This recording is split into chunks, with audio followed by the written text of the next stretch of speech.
Good evening and welcome to GCTV and welcome to the Longines Global Champions Tour Grand Prix of Paris as we look ahead to what hopefully will be a fascinating, tense, tight and exciting round of show jumping as we look ahead to see who then will go on to win this stage, who then will go on to pick up a golden ticket and join the already qualified runners-up and winners for the Lgct Super Grand Prix later on this year. Welcome to Paris as we get ready for stage 9, the 9th Grand Prix of the season, to continue this wonderful journey down the Longines Global Champions Tour season. I can already tell you that Christian Allman has qualified for the Grand Prix and will jump Mandato. Ben Mayer and Celtic HB, the great form that they displayed in the Global Champions League today in particular, has qualified for the Grand Prix. And in fact, both men will be coming out the gate right after one another. So if we are looking for championship contenders, we are looking for star performers, well then Ben Mayer coming out in 30th, Christian Allman coming out in 31st will make for a very exciting back end of today's start list. We will unpack who is in the start list. We will unpack who is not in the start list, and we'll go back to Paris to find out from Frederick de Backer as to what Gregory Bordeaux, the course designer this weekend, has put together for round 1 of the Longines Global Champions Tour Grand Prix, and how that might just begin to shift for what will be the jump-off later on tonight. But before we go to Paris, before we find out about the course and the riders, let's remind you as to who has succeeded thus far this season and who has already made their way to Prague. This season starts here in Doha. Ludger Beerbaum and Mila. He wants to win this Grand Prix. Good stride over the wall. Oh, he's 0.3 of a second faster. Could you believe that? Ludger Beerbaum for the win here. What's it gonna be? It's a win for Ludger Beerbaum. Unbelievable. On Mila, on a 10-year-old, Ludger Beerbaum wins the Grand Prix of Doha. Kathleen Eckermann with Kalamandia. There is something special between these two. She could win this Grand Prix, ladies and gentlemen. Here comes Kathleen Eckermann. She's got everything in hand. Everything in hand. It's a little bit sticky. Kathleen Eckermann wins the Grand Prix in Miami Beach by more than a second. Unbelievable. On a 9-year-old. Kalamandia. Never seen before.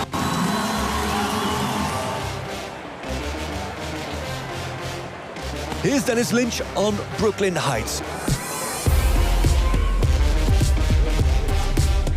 There's Dennis Lynch and he's clear.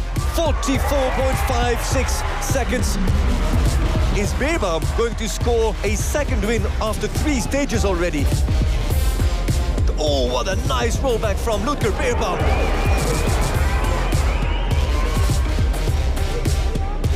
He's going to get it. Here comes Beerbaum. He's going to win it. He's going to win it. It is by 500th. By 500th of a second. That does mean that Dennis Lynch is going to Prague as Beerbaum wins now his second Grand Prix. The Grand Prix of Madrid with 10 riders qualified with Derek Kenny on his superstar horse. Derek Kenny does it with 39.91 seconds. Zanotelli has to make it happen now. 39.91. Zanotelli or Kenny. Who is it going to be? And in the end, it's the exact same time. Can you believe that? There's a lot depending on Sanne Thijssen with Konkidam RB. And now risking it all on this super fast horse, this superstar, Konkidam and Sanne Thijssen for 39.91. She has not win it. She won it. She wins it. There's Sanne Thijssen. It's magic. It's unbelievable. It's Dutch. And she wins. Sanne Thijssen.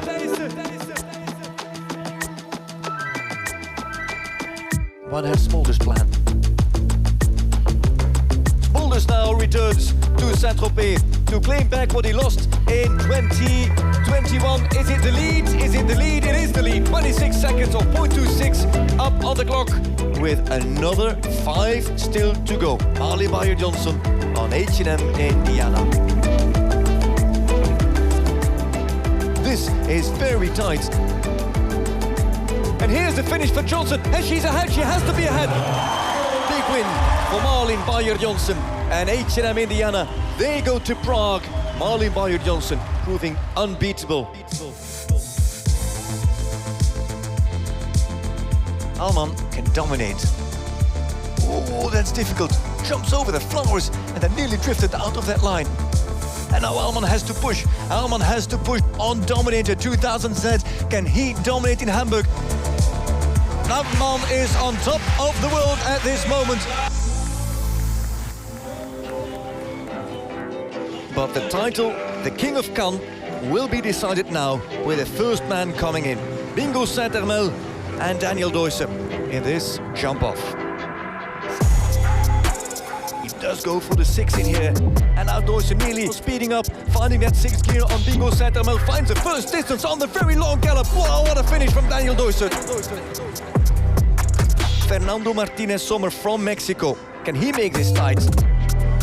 It's actually not bad, and now he speeds up, but he's going to get there too late. This is going to be a win for Daniel Deusser and Bingo Saint-Hermel, as Fernando Martinez Sommer has the last fence down, and Daniel Deusser wins the Grand Prix in Cannes. After 4 times missing out on the big trophy, it is now a win for Daniel Deusser. Welcome to Stockholm's Olympic Stadium. After this Grand Prix, we will be halfway. And something tells everybody that this season, it could just be Alman's season. Come on, Christian, for the second one. All in. Go, go, go, go, go. Keep going, keep going, keep going. For 35, hit 7. Here is Alman. It is good. What a tremendous round from Christian Alman. Here comes Hendrik van Eckermann. 35.69 is to beat. There is no room for error at all. Here comes King Edward with Hendrik van Eckermann to grab what they deserve. Maybe the winner is Stockholm in front of the home crowd. Down to the wire, down to the edge. It is slower, and it's Christian Alman who wins his second Grand Prix of the season. And he will have to settle for second place. The good news is that Hendrik van Eckermann, with the win of Christian Alman, will go to Prague as the golden ticket goes to Hendrik and King Edward.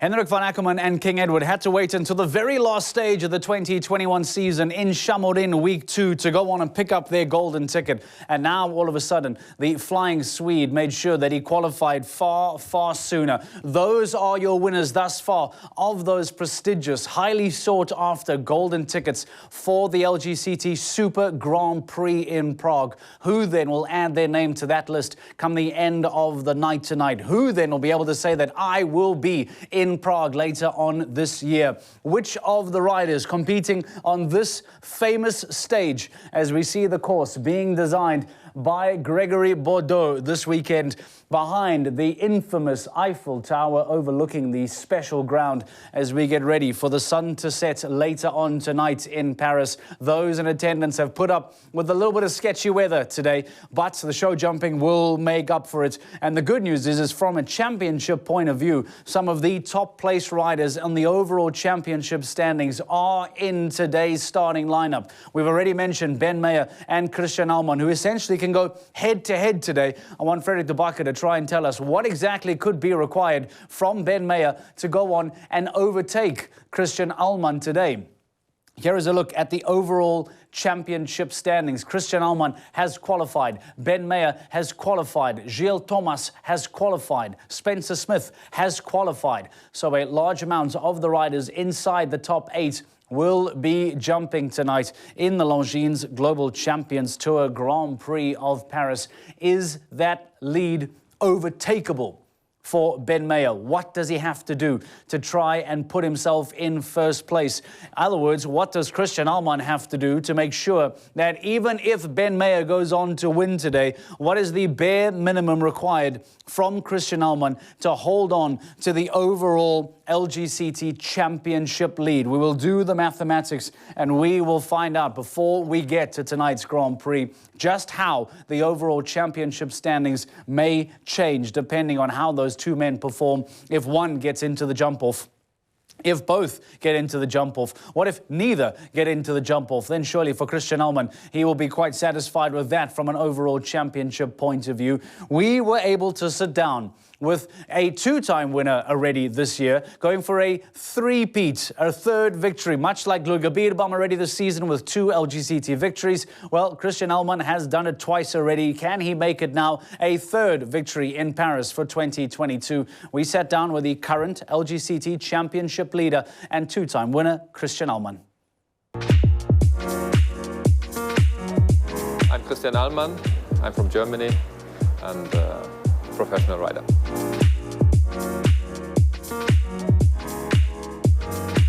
I can be very focused on the important things I have to do. Warming up, have a good plan for the course, for the horse, for the warming up, everything. Very focused on the sport, on the horse, and try to do a good job. I'm very happy with the last few weeks, I must say. All of my horses performed very well. Though it was a good start, but like Miami or Mexico was not a big success. But developed better, and now hopefully we can stay in this field. Allmann dominated 2007. He knows this ground better than anyone who can jump off this Grand Prix. It was great. We didn't have a great start into the week, but the Grand Prix was amazing. On my home show, the Dominator was an amazing day. Allmann has to push to find the time of 51.33 seconds on Dominator 2000Z. Can he dominate in Hamburg for the second win here on the Derby Park? Here comes Allmann, it is 50.51, nearly a second quicker. And Allmann is on top of the world at this moment. He dominates over Tiemann and Stevens. It is 50.51 seconds. Your friends, your family is there, and you know so many people, and like a show like Hamburg with 15,000-20,000 people watching and cheering for you, it's a special feeling. I don't have a second big hobby. Like if you're involved in horses, it's more or less 24 hours every day. So the family time I enjoy very much, and I have 2 young kids. They are in horses also a little bit, and I will hope for sure that he finds a way to the horses. He likes, he rides, and for sure he gets all the support. But at the end he has decided himself what he wants to do. With Dominator once again ahead of the field, Christian Allmann wins by 0.82. He's a real stallion, he's a real breeded stallion. He knows exactly what he wants, and he really wants to be the boss everywhere. With all our stallions, we try to let them breed in the very beginning, and then use a little bit more for the sport later. I think this is a good combination, good for the breeding, good for the sport, that we have success in the ring as well. Our Dominator came in our stable when he was 4, so everybody could see very early already that he is something special.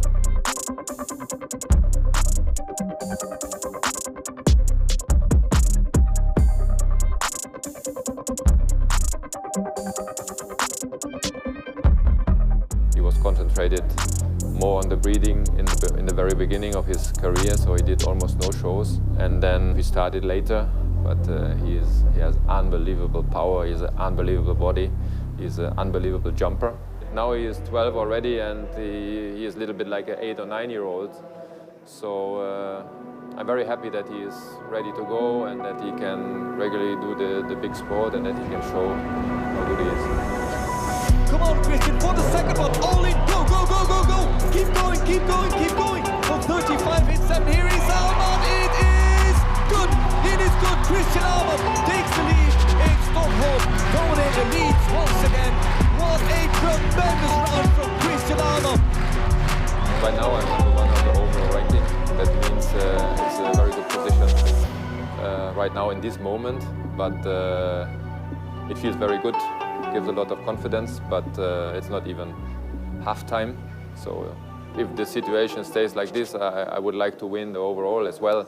So it would be an unbelievable goal to get it done. I was often very close, but at the end it was not enough. I really work for it, and I really hope for it, that we see Christian Allmann on the podium at the end of the season. It's easy to see why there's a big smile on the face of Christian Ahlmann, the Lgct overall championship leader. Is this the year, the season for Christian Ahlmann? Can he make it a third victory already in 2022? He will be jumping on Mandato today, looking to try and pick up a third victory in the 2022 season to further strengthen his championship hold, to make sure that he keeps hold of that white championship armband that he proudly wears as he gets ready to go on and tackle Ben Mayer and tackle the rest of the field throughout the rest of tonight's Longines Global Champions Tour Grand Prix of Paris. We'll find out who is in, perhaps importantly, who is not in from a championship point of view, who did not qualify for today's Grand Prix as we now head back to the Paris ring. Frederik de Backer standing by alongside for us. Frederik de Backer, welcome to the Longines Global Champions Tour Grand Prix. We've been listening to a wonderful package that, of course, includes your great commentary. And I must say, the excitement on your championship calls get higher and higher and higher. Each Grand Prix we get down, I can only imagine what Paris's jump off will sound like tonight. Are you excited? Are you ready? I am excited. However, I struggle with one issue. My commentary position is up there, and I'm in the same room with the jury box, with the timekeepers, with the graphics, with the LED boarding, with the music people.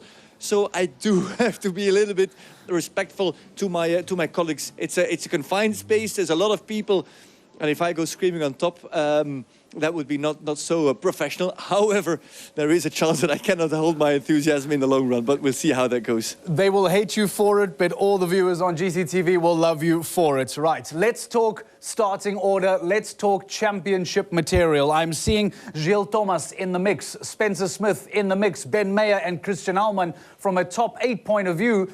Who is in, who is not in? Today is looking very exciting already, isn't it? 100% Derek Kenny not coming in. What a bizarre feeling for Derek Kenny coming out on 8, not qualifying for the Grand Prix, letting his team down, but still winning with the team, losing the chance to make up ground in the championship race. It must be a bizarre feeling for Derek Kenny. For Gilles Thomas, it's a very interesting position. He's 5th at the moment on the championship, can overtake Niels Bruinsius and De Vos. I think you have a start list, Mark. I don't. Do you know which horse Gilles Thomas is riding? Is it Feromas or is it Caleriyama? I don't know. Feromas, Frederik. He will be on Feromas today.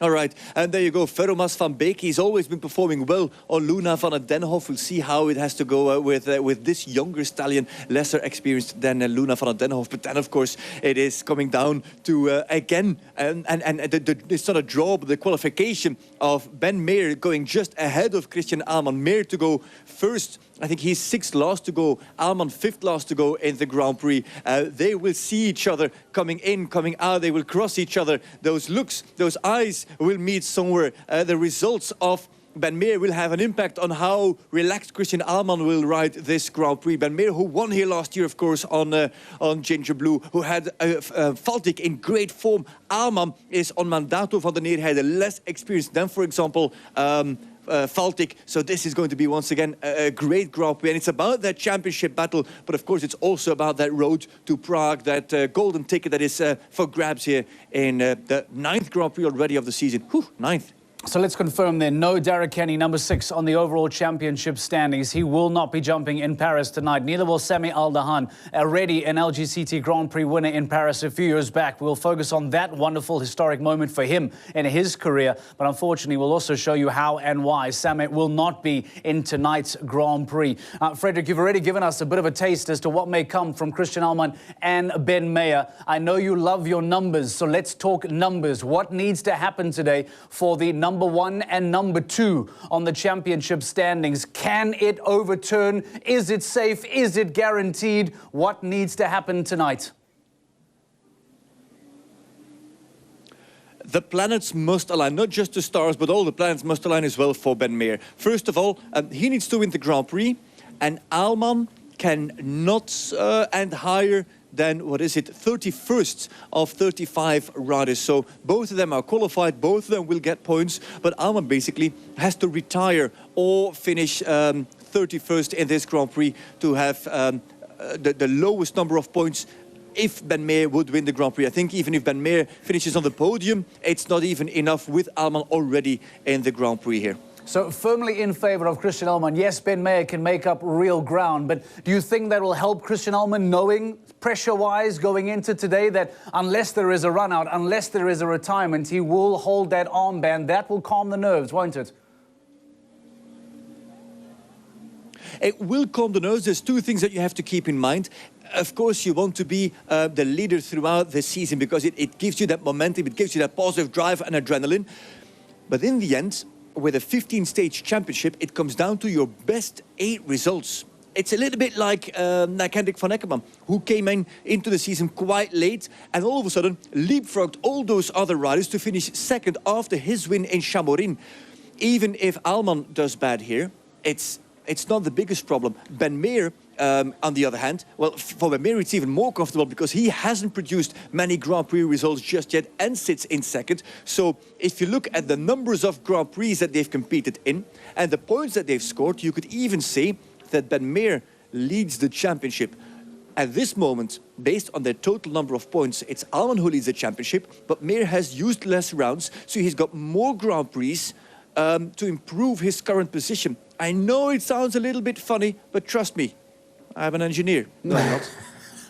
The employment opportunities for Frederik de Backer continue to expand each and every single week. And before we take a break and go take a look at that Sami Al Dahan magic from 2018, a final question before we let you go, Frederik, is that around Spencer Smith and Theodore Mancias. Again, we've seen the young American getting better and better over the last, let's say, 12 to 18 months. Already an Lgct Grand Prix winner in 2021, so close in 2022. Perhaps we must not overlook the man who's in 8th place on the table. Is he in with a shout tonight?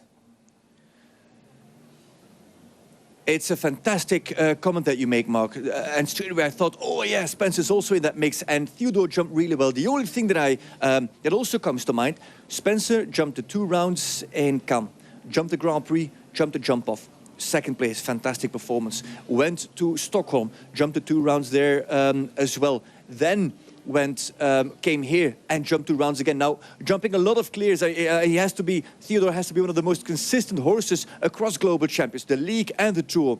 The question is, when is Theodore going to get the break? And when is he going to run low on energy? It's a horse with French pedigree. They always have a lot of blood and thoroughbred blood in their pedigree, but there has to come a point where Theodore might get a little bit low on energy, get a little bit tired. I think he's going to get a break after this stage here in Paris. Let's hope for Spencer that he's just got enough gasoline in the tank to pull this off one last time here in Paris before the summer break for Theodore. So Theodore, the 15-year-old bay, Frederik suggesting perhaps one last real shot here before getting some well-deserved time off. Can he go one step further? Can he go on to win tonight's Grand Prix and once again compete in the Lgct Super Grand Prix as he did in 2021? Spencer Smith 8th on the overall championship standings, can also make up some valuable championship ground later on tonight. Right, Frederik de Backer, we will let you go for a few moments. We will come back to you to find out exactly what the course looks like, what Gregory Bordeaux has put together for the best riders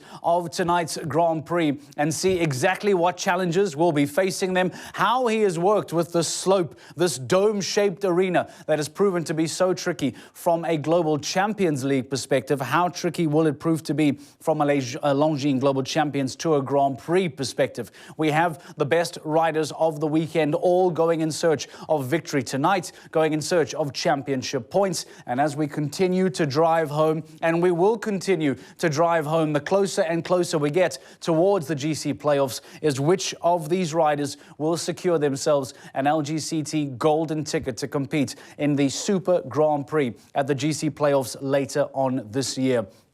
There was a lot of excitement around Sami Al Dahan returning to Paris. It is a very happy hunting ground for the rider. He has won here already in the past and was hoping to try and make 2022 yet another special victory for him. We sat down and spoke to Sami Al Dahan to find out what it is about Paris that is so special to him and to the tour. I only jumped here twice, and one year I won the Grand Prix, and the second one I was second at the Grand Prix. So I think I really like the city and I like the show. He's faster, Steve, he's faster. Sami, you're gonna win it, you're gonna win it. Come on, Sami! Yes! 6:32. He's got it! Unbelievable! Sammy, you've got it! Oh, man! Unbelievable! I think the French shows, or in Paris, you know, there's a lot of crowd that come and watch the show. And it just gives you that little tick, you know, just makes you fight a little bit harder and try your best. Okay, nothing is guaranteed in show jumping, as you know. You just have to try your best at every venue. But I think it's a very special atmosphere when you come to Paris and jump here. Last year, there was a lot of pressure, but we'll talk about 2018 first. Suma Zorro is a horse that shaped my career. So I have a lot of, a lot of feelings when I ride this mare. It was amazing. That's the easiest way I can put it. So 2018 for me was a great year. I had so many successes. I won many Grand Prix. Paris was one of the highlights of this year. So I loved it. Going back to last year, I was on a homebred. So this is something that you don't see a lot, that you produce a homebred, you breed, you know, the stables breed it, you produce it from ground zero to top level. So that's an added value. Also, I had a lot of pressure coming in because I was under a bit of scrutiny with my previous federation, and I had to perform. So, yeah, I performed. 2 fence 6, he takes his time, it's 39.35, oh, and he takes it out, and Ben Meer wins the Grand Prix in Paris. But if he leaves this one up, it's Sami who will go to Prague. It is indeed second place for Sami Eldahan and WKD MA1. Everybody I speak to, they said, oh, Paris is your show, Paris is your show. And I don't know if they're putting a scud on me or what, you know, but yeah, I have to say it's been a very, very lucky show to me. And I obviously want to keep that level, but it's not very easy to be on the podium 3 times in a row in any show in the world. But that's my aim, you know. I always go in the ring and try my best to win. Not every class, because I obviously have to think about my team and then the Grand Prix. So first of all, I want to perform for the team and hopefully that we get a podium finish. And then when this is done, then my next aim is to, as an individual, try to be hopefully as good as the first year, not the second year. So win the class. Zorro is always my go-to mare when the times are difficult, and you get a lot of difficult times in show jumping. She's my go-to horse because she's so consistent. But I have to mind the age, as you said. She's 18 years of age. I've been jumping her since she was 7, so that's 11 years of a partnership. And I don't appreciate anything in the world as much as my partnership with Zorro. That may be an extreme thing to say, but this mare has given me so much, and she always does. She always fights her hardest for me in the ring. Everybody questions Zorro's scope when she was 7, 8, 9, 10, saying that she doesn't have much scope, which I don't disagree with them when you watch her from the ground. But she went and won a 170 Grand Prix. She won Paris. She won La Coruña. You know, she went to 2 World Games. So that's how hard the mare fights, because it's not like she has it in her legs, the natural scope. She has it in her mind and in her heart.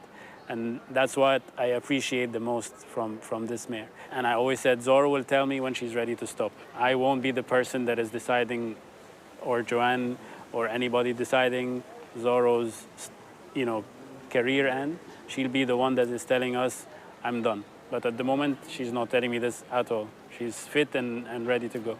Is it difficult for you? Very, very difficult, I must say. But like I said, with what she has given me, if she's happy and healthy and sound and good in the mind, I'm okay with it.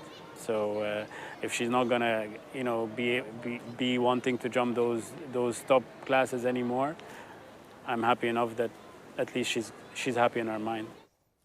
What a competitor Sami Eldahan is, and what a partnership that he has developed with Suma Zorro over the last 11 years. And as he said, not to overestimate it, but he perhaps does not appreciate any partnership more than he does with Suma Zorro. Getting her at 7 years of age, an 11-year-long partnership now. Although at 18 years of age, he does need to start becoming slightly more aware as to workload. But it is his go-to horse, Sami Eldahan, winning in Paris in 2018, going on to win a golden ticket then in 2021. So all of a sudden, Paris proves to be a very, very happy hunting ground. Let's quickly go back to the ring and show you how it's looking as the riders then continue their course walk, as they begin to have conversations. Christian Allman, your championship leader, along with Geert Gillickson, who has qualified for tonight's Grand Prix. He will be in the mix, looking to try and upset. In fact, Geert Gillickson will be the very first man coming out the gate on Grandino. Can he upset the apple cart and get himself into the jump-off tonight as well? Jud Freeling also doing the walk-around with his 12-year-old babe, Komlade, getting ready to compete tonight, as we see which of these riders then will be looking to snatch away a golden ticket. Perhaps young Mike Kawai can cause an upset as well. But with all the conversation around Sami Eldahan and looking to try and once again reproduce great results in Paris, we can tell you that he has not qualified for tonight's Grand Prix. A difficult GCL performance today for Sami Eldahan meant that he has not qualified for tonight's Grand Prix. Let's show you how things went very wrong for Sami in the GCL, competing for the Cannes Stars today. All of a sudden, one fault became 4 penalties for Eldahan. A second fault took him to 8 penalties. And that scoreline not only put the Cannes Stars in real trouble, but it meant that Sami Eldahan took down a third fence, 12 penalties. And that means that a very happy hunting ground for Sami Eldahan will not be replicated today, following those 12 penalties for Cannes Stars earlier on today in the Global Champions League. So no Sami Eldahan, no Darrakeni in tonight's Grand Prix. But we do have Gilles Thomas, 5th on the overall championship standings. Spencer Smith, 8th on the overall championship standings, as well as your number 1 and number 2, Christian Allman and Ben Meyer on Mandato and Feltic HB, will both be out right after one another, in fact. And as Frederik de Backer pointed out, they perhaps might be keeping a close eye on one another as they make their way out and in of the ring. How did the one perform? How is the other hoping to perform? And as Frederik said, unless Christian Allman finishes below 31st place, it means that he will most likely finish tonight's overall championship standings still in the lead. How much of a lead will he hold on to? Well, we will wait and see. Frederik de Backer is back with us and ready to have a conversation about the course today. Right, Frederik, this dome, this fountain that is that you are standing on top of, with styrofoam being built in the heart of Paris, proved to be quite tricky at times in the Global Champions League. I imagine that Gregory Bordeaux will use that as an advantage again today. What can we expect from the track this evening? Thank you, Mark. I've walked it, I've analyzed it. This is obviously, for many reasons, the biggest class of the weekend. It has to be. It's a Grand Prix. But it is big, Mark. It is big. I see big verticals, and I see a lot of jumping in and out of the corners. That momentum and rhythm that we've spoken about, that line is being drawn even longer. That is still the narrative of this class. But I see more related distances, more fences that follow each other one after the next. I've got Gilles Thomas who comes and join me. Gilles Thomas, who will be riding, we'll give him a microphone. There you go. Gilles Thomas, who will you be riding in the Grand Prix? I go for Vermas van Beek again, yeah. How many Grand Prix has he jumped in his career of this level? Not one. Not one, so this is your big debut, Gilles. I was just explaining Mark Lewis in the studio in Amsterdam what I thought of the course. Better to let you give your opinion. How does this course walk? What do you see? Yeah, okay. The arena is not so big, so the fences, they come all quick after each other. Especially the verticals are big. The oxers are quite fine, but I think there will be a bit faults everywhere because it's a tricky course. And yeah, we see. Talk to me about the line 7 to 8 from the skinny oxer into the triple combination. I walked it as 6 strides, but it does feel quite fast into a combination with vertical and vertical to start. How do you analyze that? How do you walk that?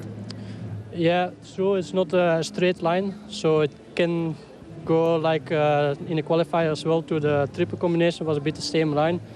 When you jump number 7 a bit outside, then you can maybe do 7 as well. But I think I go for the 6. My horse isn't so much experience, so I have to keep it easy for him. And I think 6 to the triple combination is the most easiest way. Vertical to come in seems okay. Then the vertical in the center is maximum height. And then the Oxer, if you walk it, it looks really low, but it's actually a lot of width. How did you walk the room inside the combination? It's two times one stride. So I think you can't come in too fast, otherwise you're deep on the second and then the third will be long. So it's point to come a bit steady in, jump first 2 verticals, a bit easy. The best thing is to get a bit of space in the middle part of the combination to can jump easy out. That sounds like there's 6 strides into the combination. You can't get 6 on the outside line because then your pace will be too long, so it needs to be about a good shot. Gilles Ferrobas, it's his debut on Grand Prix level. What are your expectations? What will make you a happy man? You're 6th on the championship. What will make you a happy man after this Grand Prix? Yeah, normally it wasn't my plan at all to ride him today. But I had a mare here, Kalariama. Normally it was a plan to ride her. But actually she wasn't feeling so fresh today, this morning. So I think it's better don't take any risk. And okay, now I take Vermas. I jumped already 2 good rounds in yesterday and then in a qualifier. So let's hope. I think he's in a good shape, and yeah. All right, Gilles, there stands Ben Meer. He's the one that you can actually challenge on the championship. I'm going to have to let you go and ask Ben Meer to step in. Thank you very much, and best of luck in the Grand Prix. There comes Ben Meer. Ben, first of all, careful with that hand of yours. Congratulations, big win with GCL, but that is forgotten now. Now we have to focus on the Grand Prix. How did you walk this course? Gilles Thomas talked to me about the triple combination at that line. What else stands out for you here in this Grand Prix? It's quite tall. It's careful jumping. Maybe not the widest course. It's a different style of jumping here. The ground is has a good dome sort of shape to it. It's not so flat, so makes it quite hard for the riders and the horses to know where you are all the time, but more careful jumping than perhaps the power widest jumping. The power today. What stood out for me when I walked the course, there's the vertical over there at 3, there's the vertical here at 6, there's the Oxer at 7. There's a lot really deep into the corners and out of the corners, more than in the first and second round of GCL, no? Yeah, I think I mean it's hard for the course builders at these events to keep coming up with new ideas. I think the key to this is everything comes very fast. You don't get any time to relax. Maybe after the triple we have a little bit of time before the Liverpool, the water tray over there, and then a little bit of time to the last line. But it's the cumulative jumps that come up really fast. You have to think very quick on your feet. Very quick now. Faltic has jumped 2 rounds over the last 2 days. Has to come in for the Grand Prix again. Mandato of Alman has had a little bit of a break. How did Faltic feel coming out of the ring of that second round of the qualifier? He felt good. Purposely didn't do a training round on Thursday and left him very fresh for yesterday's class. Took a little bit of a risk that he had a little bit too much energy maybe, but he still jumped well. So I'd expect him to come out. Hopefully, we have a plan. It is a lot of rounds, but I'm just here to do my own thing, keep putting the good rounds in, and we'll see where we end up. You are vying for that historical 3rd championship title. Gilles Thomas, as another 25 rider, is trying to put you under pressure on the championship table. And there I've got Spencer Smith, who is actually, 6th, I think, on the championship. So I'm going to let you go, and I'm going to talk to your challengers. Ben Meer, best of luck. And of course, he is the, 2021 champion. But another champion comes in. And if you believe it, they're being lined up one after the other. This is like a factory. Spencer Smith, how are you doing? Doing well so far. Yeah, we'll see. Spencer, the first thought that came to mind is, wait a minute, Theodore has jumped in Cannes. Fantastic. Jumped in Stockholm, outstanding. Here in Paris again, 2 double clears. He's one of the most consistent horses in launching Global Champions Tour and Global Champions League. I think he's the most consistent horse of this series. But that's a lot of jumping over 3 weeks. How fresh is Theodore to come into this Grand Prix? Yeah, I think he's really fresh. He did Saint-Tropez, he was clear all the way. Cannes, clear all the way. To the jump off, and I think he's been so far clear all the way here. He feels actually better than he did at the last 2 shows, so if I don't make a big riding error, normally we should be okay. We gave you that star jumper, the sweater, a little bit as a funny thing to highlight the performance of Theodore. But everybody talks about Explosion, everybody talks about Longines, of Martin Fuchs, about all those big horses. Does Theodore get enough credit for his performances? Yeah, I think Theodore is not really looking for limelight, you know? At the end, he's not a showy jumper, but he's much smarter than almost I think 99% of horses. He's really, really intelligent. He jumps this high, but he doesn't touch jumps, doesn't have rails, and he's super fast. Okay, talk to me about this course. What stands out for you? What's difficult? Yeah, I think it's a little bit bigger, substantially bigger than the league classes. Couple careful lines. Oxers aren't so scopy, I wouldn't say, but it's just careful, delicate. I think the horses have a lot to see here, and it could easily knock one off. It feels to me that it's a lot of jumping in and out of the corners. Yeah, I think the ring is small, obviously, but he's making it a little bit smaller like that. Yeah, which for some horses is good, like, you know, keeps them on the hind end, and I think it's also fine. So it just depends your horse a little bit, how you ride. You were a championship contender in 2021. Now we're earlier in the season and you're higher on the ranking. How do you rate your chances on the long term of this 15-stage championship? I think, yeah, if we can keep going a little bit consistent like this, I really want to be, that's kind of my goal, you know, to be on the top of that. So, yeah, but keep working away, yeah. It is only Theodore that can contribute, or do I see it wrong? Kibel also, she'll come for Valkenswaard, and okay, she has other, you know, some other commitments this year as well. And I have a few other ones that are coming up, and they're right about to jump into the 5-star level. So I think the last part of the season we're going to really hammer it and see what we can do. The moment you said hammer it, I saw the fire in your eyes, like Thor hitting the anvil. That's right. That's right. And that, Mark, as we are here on the Champ de Mars, on this battlefield named after a Roman god. Now it's Spencer Smith talking about the Viking gods. It all comes together here. This is going to be a special Grand Prix. It has to be. Spencer Smith is more of a Captain America for me, not necessarily a Thor. But again, let's not say anything about whether or not he would not be able to go on and beat up Thor. Of course he would. Spencer Smith, Theodore Mancias, 8 on the overall championship standings. Also going on to praise the intelligence of Theodore, telling us that he is what he believes to be smarter than 99% of other horses around. Frederick, stay with us for just a moment further, please. We did chat to Brian Mowgry, speaking about horses, who gave us his thoughts on Vive la Rêve, his horse today for the Grand Prix, and just to get his thoughts on how he will be jumping. You know, Vive la Rêve is a fantastic horse. I've had him since I was about 13, so I've had him for about 7 years now, but last year he had off, so he's back in it this year, and I'm so happy with how he's performing, and it's great to be able to have him to focus towards these events and then save Belouse for some other events and Team USA stuff. So I'm very fortunate to have the two of them, to gear them to have their full potential in each field. You don't mind that we call him Urkel from now on the live stream, don't you? I love it. I mean, that's his name, Urkel. I mean, he's famous, so I love it. So, Vive la Rêve or Urkel, you decide. The 13-year-old gelding will be called whatever Brian Mowgry is happy with it to be called. Back to Paris we go shortly before we relieve Frederick de Backer and relieve all the riders as we get ready for tonight's Longines Global Champions Tour Grand Prix, the 9th stage of the season. Frederick, we are talking about Spencer Smith, about Gilles Thomas, about Christian Aumann, Ben Mayer.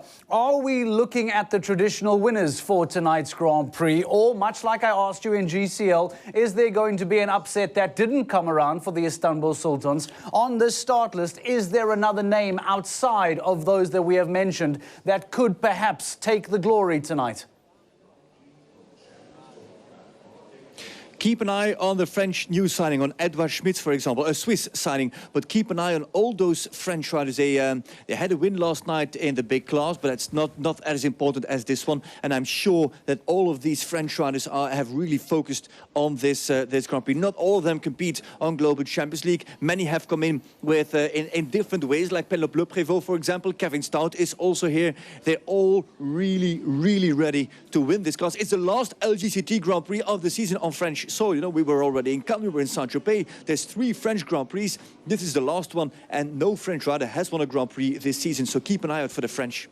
All right, so they may well be vying for victory. Their last opportunity. Frederick de Backer, thank you for your time. Off you go into your commentary position. Make as much noise as you can for the jury. Get on everyone's back. The commentary will benefit from it. Frederick de Backer will be in your commentary box in a few moments' time to be bringing you the start of tonight's 9th Lgct Grand Prix. But before we go, in case you've missed a lot of the action, a lot of the discussion around just how incredibly special it is to make an Lgct Grand Prix take place right under the heart of the Eiffel Tower. We caught up with Sports Director Marco Danesi, who gave an explanation as to what it entails, what is required to build such an impressive and incredible event right in the heart of Paris. From the Eiffel Tower, I think we are something like between 200 and 300 meters, not more. This is a fantastic place, an iconic place to do any equestrian event. We have a lot of events of our series in the cities, and we are trying to have always places very interesting, iconic, where we can recognize easily the place and the city where we are. And this is a very good example with the Tour Eiffel on the back of the main arena. To build up this event is, I have to say, one of the most difficult ones, because the main arena is built on top of a fountain. So there is a hole of the fountain, and we have to work a lot to put the area flat, completely flat. We put some pieces of polystyrene to fill the hole of the fountain, and then on top of that we put some very strong mats. And then, of course, our sand and our fences and all the things we need technically. But there is a lot of work to build it, and is quite difficult. It takes a long time, at least 15 to 20 days to prepare the area, to build the area. There are a lot of people working for that. It's not a normal event, of course, but it's also not a normal place. So what do you like the most about this event? Yeah, of course, the back is fantastic, but of course the atmosphere and the people enjoying in the city, and the access is free in the area, so a lot of tourists are really excited and surprised also to see the horses competing here. It's a strange atmosphere, it's very good. I think we'll have a very, very nice show, because we have a good level, a very good level of riders and horses, so I think we can show the top of our sport, and it's not normal to have that in the middle of the cities and free for the public. For the Global Champions team to be able to put together an event of this magnitude right in the heart of a super city like Paris cannot be underappreciated. There, as we see the sun starting to get ready to set later on this evening. And what an iconic shot that is, with the Longines banner, the Eiffel Tower in the background, and a look at the wonderful course that has been designed by Gregory Bordeaux this weekend. He provided a lot of challenges and asked a lot of questions in the Global Champions League. The question now becomes, what will he ask of the riders in tonight's Longines Global Champions Tour Grand Prix of Paris? Perhaps a rather, let's not say controversial by any means, but there was a lot to talk about coming out of GCL Round 1 and Round 2. I wonder what will be spoken about come the end of tonight's Grand Prix. We've mentioned rhythm. We have mentioned momentum. We have mentioned jumping in and out of those corners, trying to use the slope to the best of his ability, those related distances, the combinations. This man, Gregory Bordeaux, this weekend's course designer, will use all the tricks in the book to make sure that he gets the absolute best out of today's top 35 riders, who then will go on to win tonight's Grand Prix, the 9th Grand Prix of the season. And more importantly, some might say, who then will go on to win the golden ticket to continue the hunt for the Super Grand Prix title as we continue to work our way down to the GC playoffs in Prague later on this year. We've been given the situation and the circumstances regarding the battle between Christian Ahlmann and Ben Mayer. As long as Christian Ahlmann finishes inside the top 31, he will hold on to the championship lead. If that were to be the reality, yes, he would end the weekend still as the champion, but Ben Mayer can make up serious ground if he qualifies for the jump-off, and perhaps perhaps even gets onto the podium, if not goes on to win in Paris. So although Christian Almond may seem as if he has a bit of a safety net in that championship lead, Ben Mayer will be eyeing the opportunity to really cash in and make up some points. Frederick de Backer has suggested that we need to look out for the French riders who have not been able to win a Grand Prix on French soil in 2022. This is their final opportunity. We have Gilles Thomas, 5th on the overall championship standings, jumping today in Ferromas, his 10-year-old stallion. We also have Spencer Smith, the American, who will look to try and win another Grand Prix as he did in 2021. So who then is going to be tonight's winner? Who then will be tonight's champion and go on to pick up another Lgct golden ticket to the Lgct Super Grand Prix? We will find out. Stay with GCTV for more. The Grand Prix is next.